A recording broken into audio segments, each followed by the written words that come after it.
సరే వాడు భలే కొట్టేశాడు. వాళ్ళు గురువుగారికి దక్షిణ ఇచ్చుండరు. ఈ కపిలా నది చాలా ఉత్తమమైనది, పరమ పావనమైనది, 3 లోకాల్లో ప్రసిద్ధికెక్కినది. ఆ కపిలా నదిని దర్శనం చేసి ఆ నీళ్లు చల్లుకున్న వాళ్ళు ఉన్నారు చాలామంది. ఇందులో ఆ నీళ్లు చల్లుకున్న వాళ్ళు 100 కోట్ల తీర్థస్థాన ఫలం పొందుతారు. అక్కడ ఏం చేసినా 1 కోటి రెట్లు ఫలం వస్తుంది. పైనేమో కపిలం ఉంటే కిందకి దిగితే లోయలో మరొకటి ఉన్నదండోయ్, దానికి విశల్య అని పేరు. విశల్యకరణ, ఎముకలను కూడా అతికించే శక్తి కలిగిన నది అది. ఆ నదీ తీర్థం తాగితే దెబ్బలు తగిలినా ఎముకలు తొందరగా పగలకుండా ఉంటాయి. అమరకంటక పర్వత ప్రాంతంలో 2 ఉన్నాయి. ఒకటేమో కపిల, 2 విశల్యకరణ. ఆ కిందకి దిగాలి, కానీ దురదృష్టవశాత్తు ఓపిక లేక అంతా విశల్యకరణ దగ్గరికి వెళ్ళలేకపోయారు. తీర్థయాత్ర చేసిన వాళ్ళు చాలామంది కిందకి దిగారు మన కళ్ళ ముందే. చాలా అగాధంగా లోయలో ఉంది, అది విశల్యకరణ.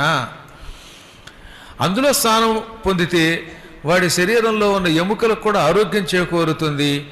ఎముకలలో కొన్ని పాపాలు ఉంటాయట, మనం చేసిన పాపాలు కొన్ని అస్థిగతములు అవుతాయి, ఆ పాపాలు కూడా పోతాయి. దేవతల యొక్క అనుగ్రహం కలుగుతుంది. అందుకని సర్వప్రాప ప్రణాశని విశల్య అన్నారు. విశల్య అంటే ఎటువంటిది అనమాట? నర్మదా సంశ్రిత పుణ్య విశల్య నామ నామత ఉత్పాదిత మహాభాగ సర్వపాప ప్రణాశిని. ఈ నర్మదా నదిని ఆశ్రయించుకుని అమరకంటకం దగ్గర ఉన్న 2వ నది విశల్య. అక్కడే ఉత్పాదన అయింది, అక్కడే పుట్టింది. అది నర్మదలో కలిసిపోతుంది. తర్వాత అన్ని పాపాలు తొలగిస్తుందన్నమాట. రాత్రిపూట అక్కడ ఉన్నవాడు కపిల విశల్య, కపిల విశల్య అనుకుంటే ఈశ్వరానుగ్రహం పొందుతాడు.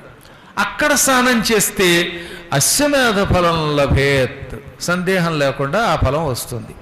సర్వ పాపములను తొలగించి ఇంద్రలోకాన్ని ప్రసాదించే పురాణ నదులవి.